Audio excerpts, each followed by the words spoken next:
Hello students, so today I will teach you the second part of chapter 3 which is people as resources. Okay ये economic subject का chapter 3 है और ये इसका part second है। हमने पार्ट 1 में सारे अपने टॉपिक ज़्यादा कवर कर लिए थे। इस पार्ट सेकंड में हमें सिर्फ हमारे 3 टॉपिक्स रह गए, उसे हम कवर करेंगे। तो स्टार्ट करते हैं। So our first topic of this video is causes of poverty. Okay, आप अपनी एनसीईआरटी बुक में भी ये टॉपिक निकाल लें। ये कॉजेज़ ऑफ पॉवर्टी इसमें होगा टॉपिक में। तो स्टार्ट करते हैं इसका। हमें कॉजेज़ ऑफ पॉवर्टी मतलब गरीबी के क्या क्या कॉज है, मतलब इंडिया में गरीबी क्यों क्यों किस किस पॉइंट मतलब कॉज से है। तो फर्स्ट अगर हम बात करें तो वो है लो ग्रोथ रेट, मतलब इंडिया का जो ग्रोथ है वो बहुत ज़्यादा ही लो है, कम है।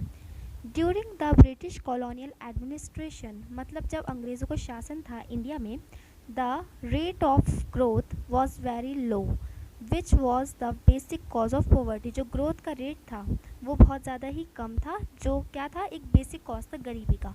अब क्या ग्रोथ, आप सोच रहे होंगे कि क्या ग्रोथ रेट कम था, जैसे कि इंडिया में कोई भी चीज़ में इंक्रीज़ आ ही नहीं रही थी, चाहे वो इंडस्ट्रीज़ हो, कुछ काम था ही नहीं कि इंडिया में कुछ बढ़ोतरी हो रही हो। जैसे मैं बात करूँ आपसे इंडस्ट्रीज़ की, तो इंडस्ट्रीज़ भी नहीं थी इंडिया में कि उसमें कोई अगर लोग भी अगर इंडस्ट्रीज़ को इस्टेब्लिश करते ब्रिटिश, तो क्या होता उससे कि जो इंडिया वाले थे वो उसमें काम करते और उससे जो क्या होता उनकी इनकम जनरेट होती, और इनकम से क्या होती इंडिया को उससे कुछ फ़ायदा हो सकता था। और अगर हम बात करें किसी एजुकेशन की, तो एजुकेशन का भी उन्होंने कोई सिस्टम बनाया नहीं था, तो एजुकेशन से भी कोई हमें क्या कोई भी ग्रोथ रेट नहीं मिली। तो ऐसे ही कोई भी इंडिया में कुछ भी चीज़ थी ही नहीं, इसलिए इंडिया की कोई ग्रोथ रेट हुई नहीं। So now the next point is discouragement of development of industries and handicraft products। मतलब जो अंग्रेज़ थे उन्होंने डिस्करेजमेंट मतलब बंद कर दिए थे डेवलपमेंट किसकी, इंडिया में इंडस्ट्रीज़ की डेवलपमेंट बंद कर दी थी, जैसे कारखाने होते हैं छोटे छोटे उनकी, और हैंडीक्राफ्ट प्रोडक्ट्स की। हैंडीक्राफ्ट आपको पता होगा क्या होते हैं। हैंडीक्राफ्ट वो प्रोडक्ट्स होते हैं जो हैंडमेड होते हैं, ठीक है। आपको पता होगा कि इंडिया में जो हैंडीक्राफ्ट प्रोडक्ट्स थे वो बहुत ज़्यादा ही फेमस थे, पॉपुलर थे, बिकॉज वो इंडिया के जो लोग थे उसे कारीगर जो थे वो उसे हाथों से बनाते थे। तो ये अब भी बहुत ज़्यादा मशहूर है, पर उस टाइम पे जब अंग्रेज़ों का शासन था तो ये बहुत ही ज़्यादा फेमस और पॉपुलर थे। वहाँ के जो राजा महाराजा थे इंडिया के, वो उसे बहुत ज़्यादा पसंद करते थे इन चीज़ों को जो हैंडमेड होती थी। अब इसका अगर हम पॉइंट पढ़ें सेकंड का, जो कॉज ऑफ पॉवर्टी का है discouragement of development of industries and handicraft products, it is one historical reason of poverty. ये क्या है, एक और ऐतिहासिक रीज़न है गरीबी का, कि जब इन्होंने बंद कर दिया, डिस्करेजमेंट कर दी डेवलपमेंट इंडस्ट्रीज़ की और हैंडीक्राफ्ट, किससे क्या होगा, लोगों को काम नहीं मिलेगा, काम नहीं मिलेगा तो उनकी कोई सैलरी नहीं होगी, सैलरी नहीं होगी तो कोई इंडिया को मतलब जो कंट्री है उसको कोई फ़ायदा होगा ही नहीं, और ना ही उसकी ग्रोथ होगी। The policies of the colonial government discourage development of industries. जो पॉलिसीज़ थी, आपको पता है कि अंग्रेज़ों ने आके इंडिया में अलग अलग तरीके की पॉलिसीज़ बना दी थी, बहुत ज़्यादा टैक्स बढ़ा दिए थे इंडिया वालों के लिए, और अपने सारे टैक्स को घटा दिया था। जो ब्रिटेन से इंडिया के टैक्स थे उन सबको ख़त्म कर दिया था, और जो इंडिया वालों के टैक्स थे उन्हें बढ़ा दिया था। तो ये अलग अलग तरीके की उन्होंने पॉलिसीज़ बना दी थी कॉलोनियल गवर्नमेंट ने। कॉलोनियल गवर्नमेंट का आप समझ जाना, मतलब ये कौन है, ब्रिटिशर्स हैं। डिस्करेज कर दिया था, मतलब बिल्कुल ही बंद कर दिया था डेवलपमेंट इंडस्ट्रीज़ का। कैसी इंडस्ट्रीज़ का, लाइक टेक्सटाइल इंडस्ट्रीज़।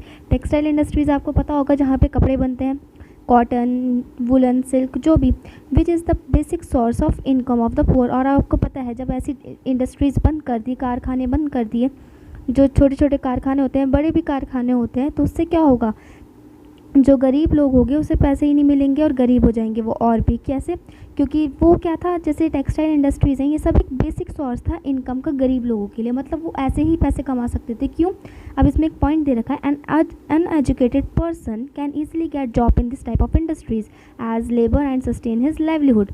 तो आपको पता है जो लोग पढ़े लिखे नहीं थे इंडिया में उस टाइम पे, तो बिल्कुल ही लोग ज़्यादा पढ़े लिखे नहीं थे, बहुत ही कम परसेंटेज में जो लोग थे वो पढ़े लिखे थे। तो जो मतलब नहीं पढ़े लिखे लोग थे वो इजीली जॉब मिल सकती थी उन्हें, कहाँ पे, इंडस्ट्रीज़ में, क्योंकि इंडस्ट्रीज़ में कोई आपकी जॉब नहीं मांगता है। आपको सिर्फ अपने क्या मतलब कोई पढ़ाई नहीं मांगता है आपकी, आपको सिर्फ क्या करना है, आपको सिर्फ अपने काम पे ध्यान देना और काम करना है, चाहे वो कोई सब इंडस्ट्रीज़ में आपको काम दे, ठीक है। तो इन दिस टाइप ऑफ इंडस्ट्रीज़ तो ईजिली आपको जॉब मिल जाती है। जो अनएजुकेटेड पर्सन होते हैं, जब उन्होंने वही बंद कर दी इंडस्ट्रीज़ की डेवलपमेंट, तो क्या होगा, जो लोग होंगे जो पहले से ही पढ़े लिखे नहीं हैं, तो उन्हें जॉब ही नहीं मिलेगी, और उससे वो और भी गरीब होते गए। और इससे क्या था, ये जो क्या कहते हैं इसे, टेक्सटाइल इंडस्ट्रीज़ थी और भी जो इंडस्ट्रीज़ थी, इनसे क्या था, जो लेबर थी वो सस्टेन करती थी अपनी लाइवलीहुड को, मतलब अपनी जो ज़िंदगी थी, सर्वाइवल था, उसे सर्वाइव कर रही थी। ओके, तो इसका नेक्स्ट पॉइंट ये है, discouragement of handicrafts product is also a major cause of poverty. तो क्या था, जो डिस्करेजमेंट उन्होंने बंद कर दिए थे हैंडीक्राफ्ट प्रोडक्ट, वो भी क्या था, मेजर कॉज था पॉवर्टी का during the British colonial administration, जब अंग्रेज़ों का शासन था।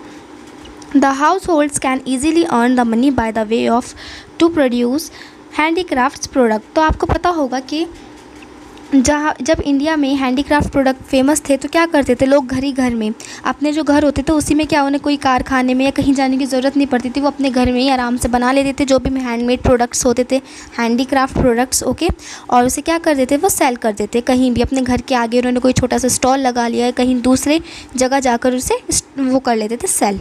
ठीक है, तो इन चीज़ों से उनकी क्या आ जाती थी, उन्हें इनकम मिलती थी। लेकिन अंग्रेज़ों ने जब उसे बंद ही कर दिया, हैंडीक्राफ्ट प्रोडक्ट के डिस्करेजमेंट कर दी, मतलब बिल्कुल ही बंद कर दिया उसे, तो उससे क्या होगा, उससे भी हमारी कोई ग्रोथ नहीं हुई। अब अगर हम बात करते हैं थर्ड पॉइंट की, हाई ग्रोथ रेट पॉपुलेशन। अब एक और ये फैक्टर है कॉज ऑफ पॉवर्टी का, मतलब गरीबी का इंडिया में, कि ग्रोथ रेट जो थी पॉपुलेशन की वो बहुत ज़्यादा हाई थी। मतलब एक तो लोग गरीब थे, ऊपर से क्या था, बहुत ज़्यादा पॉपुलेशन थी। कैसे, the population is increasing instead of low level of income. देखो पॉपुलेशन बढ़ती ही जा रही थी इंडिया की, चाहे क्या हो, लो लेवल ऑफ इनकम हो, विच बिकम कॉज ऑफ पॉवर्टी, जिससे और भी क्या आ गई, गरीबी आ गई। ठीक है, अब अगर पॉपुलेशन बढ़ती रहेगी तो हम खाना का, मतलब इंडिया के पास पहले से ही वो फाइनेंशियली स्टेबल नहीं था इंडिया, और जब पॉपुलेशन बढ़ती जाएगी तो इंडिया कहाँ से इतने सबको सर्वाइव करवाएगा। तो इसलिए तो ये भी इसका कारण था गरीबी का, क्या, high growth rate population. So now the fourth point of cause of poverty is huge income inequalities। मतलब बहुत ही बड़ी इनकम इनइक्वालिटीज़ थी, मतलब इनकम हर किसी को एक जैसी नहीं मिलती थी, सबकी अलग अलग थी। किसी को तो बहुत ही ज़्यादा मिल रही है और किसी को मिल ही नहीं रही है। ठीक है, अब आप समझ गए बहुत ज़्यादा किसे मिल रही है और बहुत ज़्यादा किसी को, मतलब किसी व्यक्ति को नहीं मिल रही है। ठीक है, तो अगर मैं किसी कंट्री की बात करूँ आपको ये फोर्थ पॉइंट समझाने के लिए, तो कुछ कंट्रीज़ में ऐसा है कि सिर्फ गवर्नमेंट ही सबको, मतलब पूरी जो कंट्री है उसको पैसे देती है, इक्वल अमाउंट में इनकम डिस्ट्रीब्यूट करती है, जिससे वो अपना घर चला सके। जैसे रशिया में यही था पहले स्टार्टिंग में, जब रशिया जो था यूएसएसआर था, तो वहाँ पे क्या था कि गवर्नमेंट ही सबको इनकम वो डिस्ट्रीब्यूट करती थी और वो उससे अपना घर चलाती, सब कुछ गवर्नमेंट के हाथ में होता था। लेकिन इंडिया में क्या था, जब अंग्रेज़ों का शासन था, there are huge income inequalities between have और हैव नॉट। तो क्या था, बहुत ही ज़्यादा इनइक्वालिटीज़ थी इनकम में, मतलब सबके पास अलग अलग तरीके की इनकम थी, किसी के पास बहुत ज़्यादा थी और किसी के पास थी ही नहीं, बिल्कुल भी नहीं थी। फॉर दिस टर्म, अगर हम इस टर्म को समझने की बात करें, huge income inequalities makes it difficult to properly implement the poverty elimination policies of government.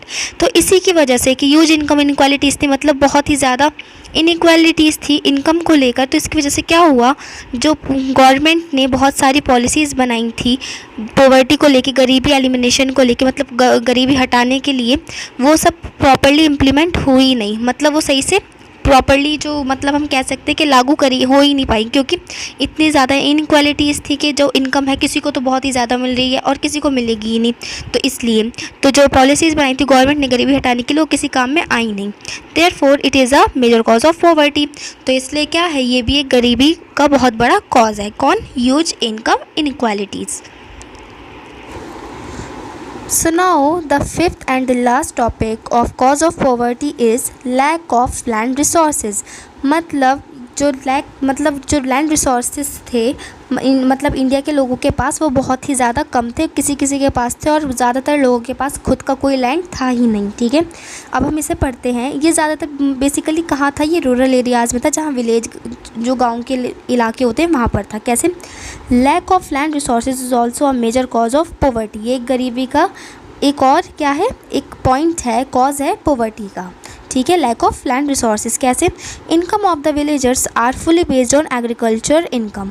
हमें पता है जो इनकम होती है गांव वालों की, वो किस पर बेस्ड होती है, एग्रीकल्चर इनकम पे। ज़्यादातर हमें पता है कि जो गांव वाले होते हैं वो किस पर डिपेंड होते हैं, एग्रीकल्चर इनकम पर डिपेंड होते हैं। ठीक है, and lack of land resources creates a low level of agriculture income. और हमें पता है अगर उनके पास खुद का जो विलेजर्स है, उनके पास अपना खुद का मतलब लैंड नहीं होगा, लैंड रिसोर्सेज होंगे ही नहीं, खुद का कोई ज़मीन होगी ही नहीं, तो वो क्या क्रिएट करेगा, उनके लिए क्रिएट करेगा वो लो लेवल ऑफ एग्रीकल्चर इनकम, तो उन्हें कोई अच्छी इनकम मिलेगी नहीं। अगर उनका सोचिए आप ध्यान से कि अगर उनके पास खुद की अपनी वो होगी, क्या कहते हैं, लैंड होगा, तो वो अपने आराम से, चाहे वो 2 उसमें फसल उगाएं 3 उगाएं, वो अच्छे से अपना काम कर सकते हैं। लेकिन अगर उनके पास खुद का होगा नहीं, उन्हें दूसरे के लैंड पे काम करना पड़ेगा, वो भी फिक्स्ड वेजेस पे। और आपको पता है कि जब ब्रिटिशर्स का रूल था इंडिया में, तो बहुत ही ज़्यादा उन्होंने कम पैसे डिसाइड कर रखे थे किसको देने के लिए, विलेजर्स को, इंडिया के। तो वो बहुत ही ज़्यादा कम पैसे देते थे विलेजर्स को, पर डे के हिसाब से बहुत ही ज़्यादा लो इनकम थी। तो इसलिए अगर उनका खुद का लैंड होता तो वो अपने आराम से कुछ भी कल्टीवेशन या फार्मिंग कर सकते थे अपने लैंड पर उनका खुद का लैंड ज़्यादातर इंडिया में था ही नहीं। Which becomes the major cause of poverty, तो ये भी एक क्या है, मेजर कॉज ऑफ पॉवर्टी है।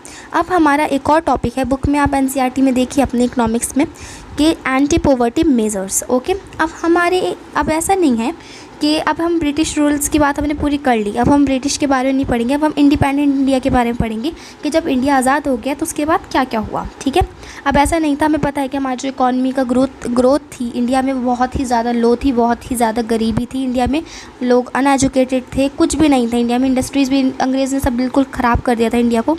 तो अब इसमें क्या है, अब ऐसा नहीं है कि गवर्नमेंट ने कुछ काम करा ही नहीं, गवर्नमेंट ने बहुत सारे ऐसे स्कीम्स और पॉलिसीज़ बनाई हैं जिससे जो गरीबी हो उसे हटा सकें। तो एंटी पॉवर्टी आपको पता है किसे कहते हैं, गरीबी हटाने के लिए। ठीक है, कुछ मेजर्स पॉलिसीज़ बनाई हैं, अब हम उन्हें पढ़ेंगे। तो anti poverty strategy of the government is based broadly on 2 plank. तो जो एंटी पॉवर्टी स्ट्रेटजी है वो गवर्नमेंट ने दो पार्ट में डिवाइड करी है, तो अब हम उसे पढ़ेंगे। तो इसमें हमें फर्स्ट पढ़ना है एंटी पॉवर्टी मेजर्स को, जो 2 पार्ट में डिवाइड कर रखा है। फर्स्ट है हमारा प्रमोशन ऑफ इकोनॉमिक ग्रोथ, मतलब इकोनॉमिक ग्रोथ को प्रमोट करना। तो गवर्नमेंट ने क्या करा, इकोनॉमिक ग्रोथ को बहुत प्रमोट करा है, लोगों को समझाया कि कैसे हम अपनी इकॉनमी को इंडिया की बढ़ा सकते हैं। जैसे अगर हम इंडस्ट्रीज़ लगाते हैं तो उसमें हम एक पर्टिकुलर, अगर एक आदमी इंडस्ट्रीज़ लगाते तो इंडस्ट्रीज़ एक आदमी के बस उससे तो चलेगी नहीं काम से, हमें बहुत सारे आदमी चाहिए होंगे, मतलब वर्कर्स चाहिए होंगे जिसमें इंडस्ट्रीज़ काम करे।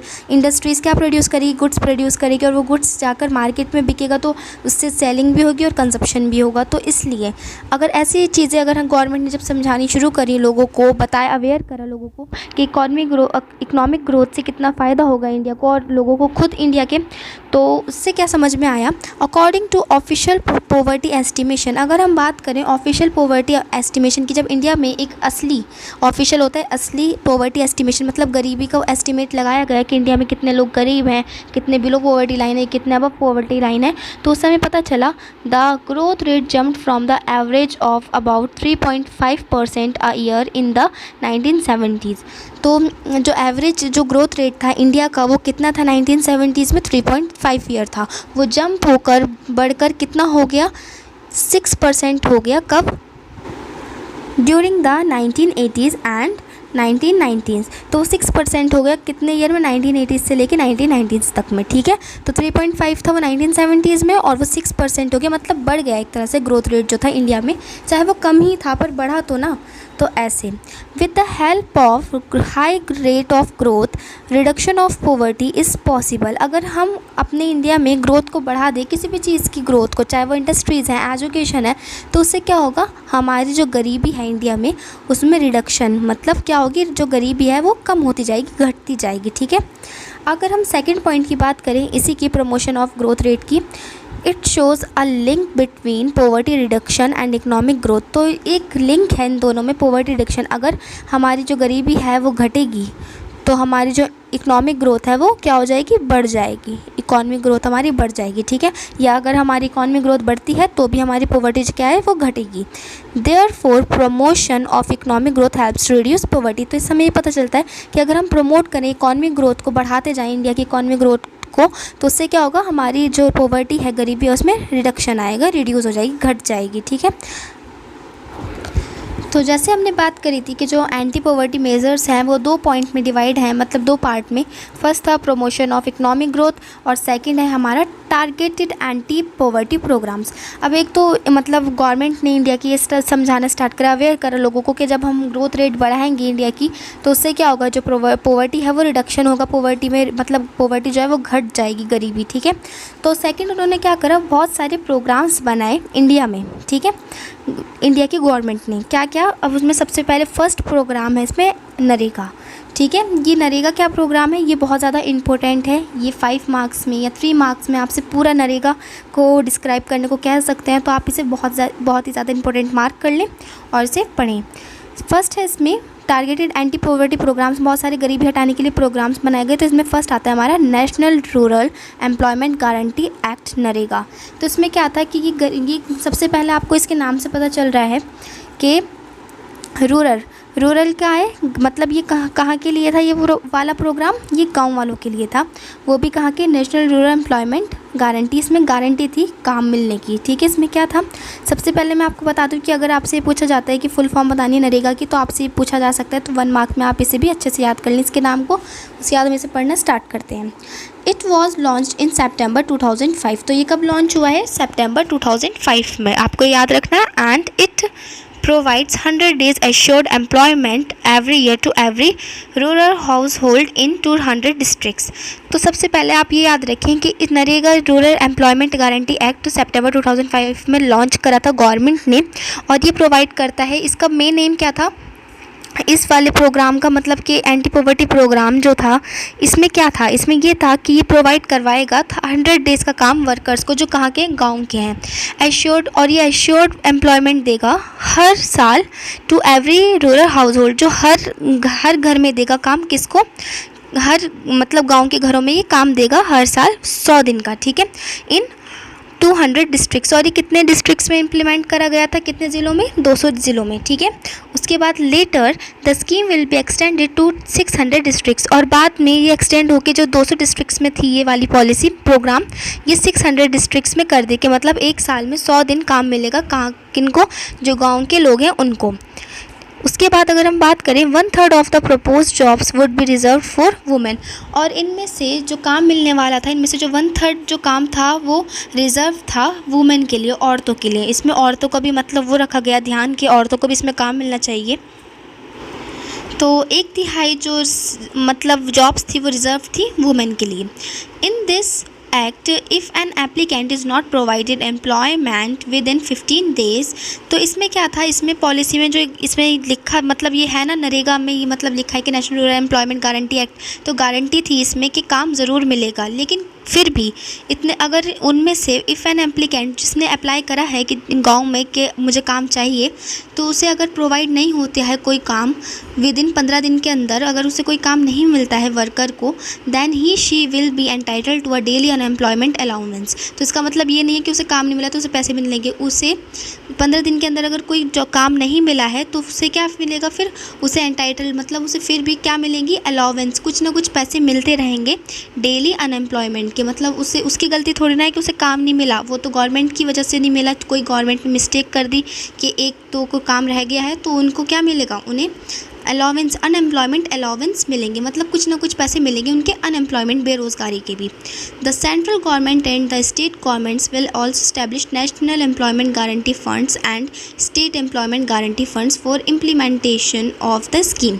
तो इसके लिए इस स्कीम को अच्छे से इम्प्लीमेंट करने के लिए सेंट्रल गवर्नमेंट ने और स्टेट गवर्नमेंट ने साथ मिलकर इस्टेब्लिश करे थे क्या, 2 फंड्स, एक है नेशनल एम्प्लॉयमेंट गारंटी फंड और एक है स्टेट एम्प्लॉयमेंट गारंटी फंड, जिससे हम अच्छे से जो स्कीम है नरेगा, इसे हम अच्छे से इम्प्लीमेंट कर सकें। और आपको मैं बता दूं जो नरेगा स्कीम है ये बहुत ही ज़्यादा पॉपुलर है, ये महात्मा गांधी के नाम से पॉपुलर है बहुत ज़्यादा, तो इसे आप अच्छे से पढ़ें और इसे अच्छे से याद कर लें। Now the second anti-poverty program is prime minister रोजगार योजना PMRY। तो आप इसकी भी फुल फॉर्म याद कर लें, PMRY की प्राइम मिनिस्टर रोजगार योजना। इसमें क्या था, ये लॉन्च हुआ है हमारा 2 अक्टूबर 1993 को। ठीक है, याद रखना। The objective of the program is to create self-employment opportunities for मतलब educated employed youth in rural areas। ठीक है, तो इसका मेन ऑब्जेक्टिव क्या था, इस प्रोग्राम को क्यों बनाया गया गवर्नमेंट ने, इस प्रोग्राम को गवर्नमेंट ने इसलिए बनाया गया जिससे क्रिएट कर सके सेल्फ एम्प्लॉयमेंट अपॉर्चुनिटीज़, मतलब वो खुद के लिए अपने लिए कुछ ना कुछ काम कर सके। कौन, एजुकेटेड अनएम्प्लॉयड यूथ, जो पढ़े लिखे बेरोज़गार जवान हैं वो कुछ ना कुछ अपने लिए खुद से कोई काम अपने लिए बनाएं, कहाँ पर, रूरल एरियाज़ में। ठीक है, एंड स्मॉल टाउन्स जो स्मॉल टाउन से छोटे से गांव हैं या फिर रूरल एरियाज़ हैं वहाँ पर। It also help in setting up small business and industries, और ये हेल्प करता है क्या करने के लिए, सेटिंग अप करने के लिए कि वो पढ़े लिखे हैं पर वो बेरोज़गार हैं, तो ऐसे तो कोई फ़ायदा हुआ ही नहीं उनके पढ़ने का भी, तो इसलिए वो अपने खुद को कुछ भी सेटिंग अप कर सके, कोई भी, चाहे वो छोटा सा कारखाना खोल लें, उसके हेड ओनर बन जाएँ, या फिर वो कुछ भी बिज़नेस कर लें छोटा मोटा, तो ऐसे। Now the second point is स्वर्ण जयंती ग्राम स्वरोजगार योजना SGSY। ये भी बहुत ज़्यादा इंपॉर्टेंट है, इसे भी आप याद रखें। और इसमें क्या था, this programme was launched on 1 April 1999। ये 1 अप्रैल को लॉन्च हुआ था 1999 ईयर में। उसके बाद the objective of this programme is to help rural people to organise themselves into self help groups. ठीक है, तो इसका ऑब्जेक्टिव क्या था प्रोग्राम का, इसका ऑब्जेक्टिव ये था, ज़्यादातर आपको याद रखना है कि जितने भी प्रोग्राम्स बने हैं वो रूरल एरियाज़ के लिए बने हैं। ठीक है, उसके बाद ये रूरल एरिया के पीपल के लिए बना है और ऑर्गेनाइज़ करता है ये इस प्रोग्राम का जो मेन ऑब्जेक्टिव है कि ये है कि जो गांव के लोग हैं वो अपने आप को ऑर्गेनाइज़ कर लें सेल्फ हेल्प ग्रुप्स में, मतलब वो एक दूसरे की सहायता करके एक छोटा सा, मतलब आपस में, जैसे कि लोग गाँव में 10-15 लोग हैं जो एक ग्रुप बना लें और उसके बाद वो एक साथ थोड़े थोड़े पैसे इकट्ठे करके कुछ भी अपना छोटा सा एंटरप्राइज स्टार्ट कर दें या कुछ भी छोटा सा स्मॉल बिजनेस स्टार्ट कर दें bye the way of promoting enterprises. तो यही लिखा है इसमें कि एंटरप्राइज को प्रमोट करें, वो सेल्फ हेल्प ग्रुप बन जाए, एक साथ इकट्ठे होकर कुछ ना कुछ काम करें एट द विलेज लेवल, वो भी गाँव में। This programme helps to exist poor families above the poverty line. ये प्रोग्राम हेल्प करता है कि एग्जिस्ट करता है, मतलब जो पुअर फैमिलीज़ हैं उन्हें उठाने की बात करता है गरीबी रेखा से ऊपर, जो बिलो पॉवर्टी लाइन है। In this program, the government provides subsidy and bank credit to the rural people for generating the income। और ये जो प्रोग्राम है ये क्या कर ये जो प्रोग्राम है इसमें जो गवर्नमेंट है वो प्रोवाइड करती है, सब्सिडी देती है रूरल एरियाज़ के जो पीपल हैं उनको, और बैंक क्रेडिट देती है। ये तो बहुत अच्छी बात है कि वो ये 2 चीज़ें देती है to the rural people for generating the income, जिससे वो अपनी जो इनकम है उसे जनरेट कर सकें।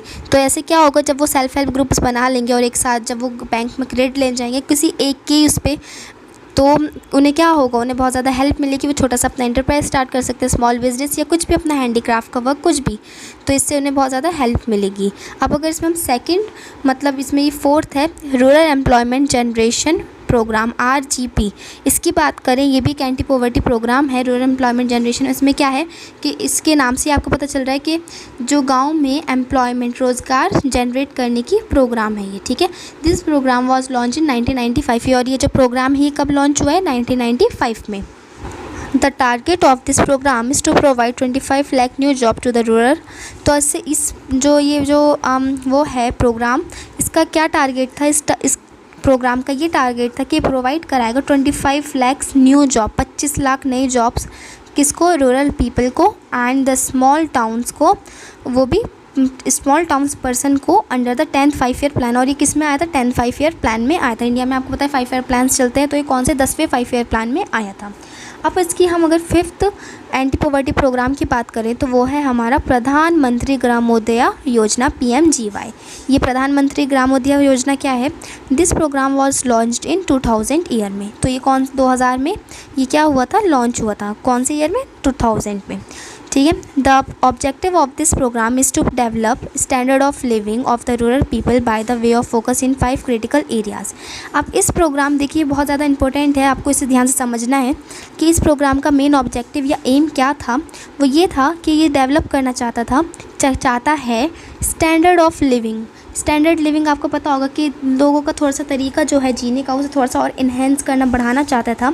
जो कहाँ के हैं, रूरल, आपको पता है गांव के जो लोग हैं उनकी जो कह सकते हैं कंडीशन जो है वो बहुत अच्छी नहीं होती है, वो मतलब ज़्यादा हाइजीनिक नहीं होती है, तो इसलिए उसे वो ठीक करने की वाली एक स्कीम बनाई गई थी, प्रधानमंत्री ग्रामोदय योजना। तो ये जो प्रोग्राम है ये क्या करता है, ये फोकस करता है 5 क्रिटिकल एरियाज़ पर। कौन कौन से वो एरियाज़ हैं, फर्स्ट है हमारा प्राइमरी हेल्थ, मतलब एक हेल्थ अच्छी होनी चाहिए। जैसे गांव के लोग क्या करते हैं, अपने आप को ज़्यादा दिखाते नहीं है डॉक्टर के पास, उनके पास इतने पैसे नहीं होते, तो उसने क्या करा, ये जो प्रोग्राम है कुछ फ्री डिस्पेंसरीज खोल दी गई, प्राइमरी एजुकेशन फ्री कर दी गई। ठीक है, बेसिक लेवल की जो एजुकेशन होती है। रूरल शेल्टर दे दिए गए। रूरल शेल्टर मतलब कि कुछ कुछ ऐसे कैंप लगा दिए गए जहाँ पे जो लोग हैं जिनके पास खुद का घर नहीं है वो रह सकें।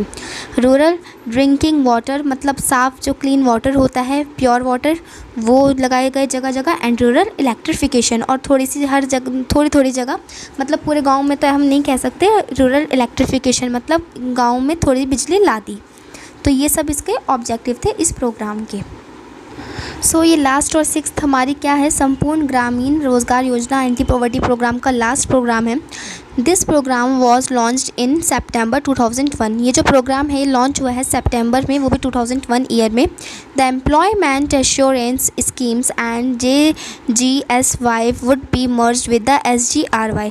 तो ये इसमें क्या है, जो स्कीम्स हैं एम्प्लॉयमेंट एश्योर करने की, मतलब एम्प्लॉयमेंट देने की गवर्नमेंट की लोगों को जो ज़्यादा रूरल एरियाज़ में है, वो मर्ज हो सकता है, होगा किसके साथ, SGRY के साथ, संपूर्ण ग्रामीण रोजगार योजना के साथ। The aim of the programme is to provide wage employment and to create durable community social and economic assets. और जो मेन एम है इस प्रोग्राम का SGRY संपूर्ण ग्रामीण रोजगार योजना का, वो ये है कि प्रोवाइड करे वेज एम्प्लॉयमेंट, मतलब डेली के जो जिसे हम दिहाड़ी कहते हैं कि दिन पर डे के हिसाब से जो मज़दूर काम करते हैं उसे एम्प्लॉयमेंट मतलब रोज़गार मिले। And to create durable community, और जिससे हम क्रिएट कर सके ड्यूरेबल कम्युनिटी, एक अच्छी सी हम इंडिया में कम्युनिटी बना सके। कौन सी कम्युनिटी, एक होती है सोशल कम्युनिटी और एक होती है इकोनॉमिक कम्युनिटी। ठीक है, तो इससे क्या होगा, इससे जो हमारे जो इंडस्ट्रीज़ हैं वो बहुत ज़्यादा वैल्यूएबल बन जाएंगी। आपको पता है एसेट्स मतलब क्या होता है, वैल्यूएबल और इंपॉर्टेंट जो थिंग्स होती हैं उन्हें हम कहते हैं।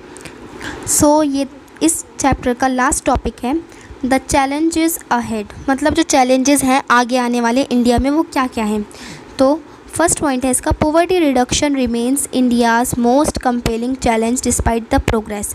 जब गरीबी हटाने का या घटाने का कह सकते हैं, हटाने का तो बिल्कुल ही नहीं, गरीबी घटाने का जो इंडिया में मतलब चैलेंज है वो बहुत ही बड़ा एक चैलेंज है, इंडियाज़ का मोस्ट कंपेलिंग चैलेंज है, मतलब जिससे इंडिया आज तक लड़ता आ रहा है जब से वो इंडिपेंडेंट और फ्री हुआ है, डिस्पाइट द प्रोग्रेस, जबकि बहुत ज़्यादा प्रोग्रेस भी आया है, मतलब जो गरीबी है वो घटी है, फिर भी ये इंडिया का सबसे बड़ा एक चैलेंज है किसे हटाने का, गरीबी घटाने का। बिकॉज ऑफ, और ये क्यों है, because of unequal distribution of income. जैसे हमने स्टार्टिंग में भी अपने एक टॉपिक पढ़ा था कि अनइक्वल डिस्ट्रीब्यूशन है इनकम का, हर किसी व्यक्ति को इंडिया में एक जैसी इनकम नहीं मिलती है, किसी को बहुत ज़्यादा मिलती है और किसी को बिल्कुल मिलती ही नहीं है। या फिर इंक्रीजिंग इन पॉपुलेशन। तो जैसे हमने पढ़ा कि इनइक्वालिटीज़ है डिस्ट्रीब्यूशन ऑफ इनकम में, और एक इसकी ये भी वजह है कि इंडिया में जो पॉवर्टी है वो घटने में इसलिए मतलब बहुत ज़्यादा एक चैलेंज है, वो इसलिए है क्योंकि पॉपुलेशन जो है इंडिया की वो बहुत ज़्यादा बड़ी है। अब गवर्नमेंट बनाती तो है प्रोग्राम, पर इतनी ज़्यादा पॉपुलेशन है कि किसको काम मिल रहा है किसको नहीं मिल रहा है, तो उससे वो कैसे होगा, मतलब जो गरीबी है वो कैसे घटेगी। इसका सेकेंड पॉइंट है the positive situation can be done by the way of higher economic growth. और जो ये पॉजिटिव सिचुएशन है, अगर हम चाहते हैं गरीबी घटाने को, तो ये डन हो सकती है कैसे, अगर हम जो इकॉनमी का जो ग्रोथ है उसे बढ़ा दें। Increasing stress on universal free elementary education, और हम ज़्यादा ध्यान दें, फोकस करें किस पर, यूनिवर्सल फ्री एलिमेंट्री एजुकेशन, जो बेसिक एजुकेशन होती है स्टार्टिंग की, उस पर ध्यान दें, ज़्यादा से ज़्यादा लोगों को अवेयर करें कि अपने बच्चों को स्कूल भेजें। डिक्लाइनिंग पॉपुलेशन ग्रोथ, और ज़्यादातर हम क्या करें, जो पॉपुलेशन है उसमें डिक्लाइन करें, मतलब जो हम अपनी जो हमारी जनसंख्या है इंडिया की उसे थोड़ा कम करें।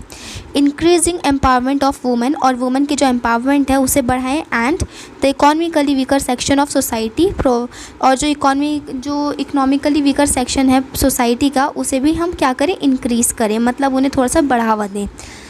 प्रोवाइडिंग हेल्थ केयर, और साथ ही साथ क्या करें, हेल्थ केयर अच्छा सा प्रोवाइड करें, चाहे हम गवर्नमेंट हॉस्पिटल्स खुलने चाहिए, डिस्पेंसरीज होनी चाहिए, ये सब, एजुकेशन होनी चाहिए अच्छी, एंड जॉब सिक्योरिटी। अगर किसी भी कंट्री में ये सब सारी चीज़ें होंगी तो क्या होगा, खुद जो पॉवर्टी है वो ख़त्म ही हो जाएगी। तो जॉब सिक्योरिटी होनी चाहिए, मतलब ये नहीं है कि एक इंसान को एक काम पर हायर करा लेकिन उसे 2-3 दिन बाद हटा दिया, एक जॉब सिक्योरिटी होनी चाहिए ऐसे। तो आपकी बुक में एक और टॉपिक दे रखा है, अनएम्प्लॉयमेंट, बेरोज़गारी कहते किसे हैं। अब आपकी भाषा में आप समझ जाओगे अनएम्प्लॉयमेंट मतलब बेरोज़गार होता है, पर अगर इसकी डेफिनेशन लिखने को आ जाती है या आपसे पूछ लेते हैं 2 मार्क के क्वेश्चन में या 1 मार्क के क्वेश्चन में, व्हाट इज़ अनएम्प्लॉयमेंट या what do you mean by unemployment, तो आप क्या आंसर करेंगे। तो एक आपको अच्छे से एक इसकी डेफिनेशन आनी चाहिए, तो मैं आपको बताती हूँ क्या है। Unemployment is a situation where a person he is not job despite of he she able to do job. तो अनएम्प्लॉयमेंट ये ऐसी सिचुएशन है जब वो जो पर्सन है वो जो जॉब है वो उसे नहीं मिल पा रही है और वो जबकि एबल है जॉब करने के लिए, ठीक है। It is a big cause of poverty, और ये क्या है, एक बड़ा कॉज है गरीबी का। Unemployment is also situation of being joblessness when a people are in condition of without job and in situation of seeking job during recession। तो अनएम्प्लॉयमेंट एक ऐसी सिचुएशन है जब जो लोग हैं वो जॉबलेसनेस हैं, मतलब उनके पास कोई जॉब नहीं है, where people are in condition of without job, और जबकि जो उनकी कंडीशन है वो कैसी है कि वो बिना जॉब के हैं, और सिचुएशन ऑफ सीकिंग जॉब, और वो ढूंढ रहे हैं, सीकिंग मतलब होता है जॉब को ढूंढना, ढूंढ रहे हैं ड्यूरिंग रिसेशन, अपने खाली पीरियड में, ठीक है। तो अनएम्प्लॉयमेंट का मतलब ये होता है कि unemployment is a situation where a person is not getting job और he is she seeking of job, मतलब ढूंढ रहे हैं जॉब को पर उन्हें मिल नहीं रही है। अब इसके सेकंड पार्ट की बात करें, पॉइंट की बात करें हम, it is a sign of poverty, और यही अनएम्प्लॉयमेंट बेरोज़गारी ही क्या है, एक साइन है गरीबी का। Where a individual is unemployed, जहाँ कोई भी जो इंडिविजुअल है, कोई भी व्यक्ति जो है वो बेरोज़गार है, it is a loss of human resource to the nation, ये क्या है, एक लॉस है ह्यूमन रिसोर्सेज का नेशन के लिए, इंडिया कंट्री के लिए किसी भी। तो ह्यूमन रिसोर्सेज क्या होती है, मतलब अब एक मैं एग्जांपल लेकर चलती हूँ, कोई एक पर्टिकुलर अगर मैं किसी बॉय का एग्जांपल लूँ, वो पढ़ा लिखा है, वो ग्रेजुएटेड है, या उसने कुछ भी कर रखा है, इंजीनियरिंग कर रखी है, पर उसे जॉब नहीं मिल रही है। तो जो वो एज है उसकी, अगर हम 26 लगा रहे हैं कि वो 26 ईयर में उसने इंजीनियरिंग अपनी कंप्लीट कर ली है, लेकिन उसे कोई जॉब नहीं मिल रही है, वो बेरोज़गार है पढ़ा लिख के भी, तो उससे क्या होगा, तो वो घर में बैठा है, अपने ह्यूमन रिसोर्सेज, उसकी जो ह्यूमन रिसोर्सेज है, मतलब वो उस एज में, जिस एज में वो अच्छे से काम कर सकता था, उसे उस एज में जॉब नहीं मिल रही है, तो ये क्या है, एक लॉस ऑफ ह्यूमन रिसोर्सेज है नेशन कंट्री के लिए, and stigma to the society, और सोसाइटी के लिए भी कोई अच्छी बात नहीं है, क्योंकि इससे सोसाइटी का भी कोई डेवलपमेंट या प्रमोशन नहीं हो रहा है। नाउ अनएम्प्लॉयमेंट पढ़ लिया, अब आपके में एक और टॉपिक है चाइल्ड लेबर। अब चाइल्ड लेबर क्या होता है, आपने बहुत ज़्यादा पढ़ा होगा, इसके केसेस न्यूज़ में भी देखा होगा। Child labour is a situation where a child is employed for earning money. Child labour एक ऐसी सिचुएशन होती है जब जो एक चाइल्ड, एक बच्चा जो होता है वो एम्प्लॉयड मतलब कहीं काम कर रहा होता है, क्यों कर रहा होता है वो काम, पैसे कमाने के लिए, earning money, which is mentally physically and socially dangerous, जो उसके लिए क्या है, मेंटली भी उसके लिए बहुत ज़्यादा डेंजरस है, फिजिकली भी और सोशली भी, and harmful for the children, और हार्मफुल है किसके लिए, उस बच्चे के लिए जो काम कर रहा है। Child labour is a basic problem of poverty, और हमें पता है जो चाइल्ड लेबर है वो एक बेसिक प्रॉब्लम है किसकी, गरीबी की। Because of doing work child can not be illiterate and he she is unable to make his her future. आपको पता है जब वो काम कर रहा है, जो चाइल्ड है वो बिकॉज ऑफ डूइंग वर्क, जब वो काम करेगा, जो बच्चा है छोटा सा, तो वो क्या, वो पढ़ नहीं पाएगा, वो क्या होगा, वो पढ़ा लिखा नहीं होगा, इलिटरेट हो जाएगा, अनपढ़ हो जाएगा, and he she is unable to make his her future. और जब वो पढ़ा लिखा ही नहीं होगा, वो बचपन में तो काम कर रहा है, और जब उसकी जो पढ़ने की उम्र है उस एज में वो काम कर रहा है, पर जब बड़ा होगा वो, तो जब वो पढ़ा लिखा नहीं होगा तो उससे क्या होगा, उसका कोई फ्यूचर बन ही नहीं पाएगा, ठीक है, क्योंकि हमारा पढ़ाई से फ्यूचर बनता है। उसके बाद इसमें एक और हमें पॉइंट दे रखा है, the child labour prohibition and regulation act. इसे आप द चाइल्ड लेबर एक्ट भी कह सकते हैं। ये एक एक्ट बनाया है इस गवर्नमेंट ने। इसमें क्या है, ये कब बना है, 1986 ईयर में ये बना है। Defines a child as any person who has not completed his 14 years of age, ठीक है। तो ये एक द चाइल्ड लेबर एक्ट जो है वो डिफ़ाइन करता है बच्चे को, चाइल्ड को एज एनी पर्सन, एक ऐसा व्यक्ति जिसने अपनी कंप्लीट नहीं करी है 14 ईयर्स की एज, ठीक है। और अगर कहीं पे 14 ईयर्स से कम का बच्चा काम करता है तो जो उसे काम करा रहा है तो उसको क्या होगा, उसको जो जेल हो जाती है। इंडिया में अब बहुत ज़्यादा सख्त हो गया है कानून ऐसे ही। और अगर 14 ईयर्स उसने अपनी कंप्लीट कर ली है तो कोई प्रॉब्लम नहीं है, वो काम कर सकता है।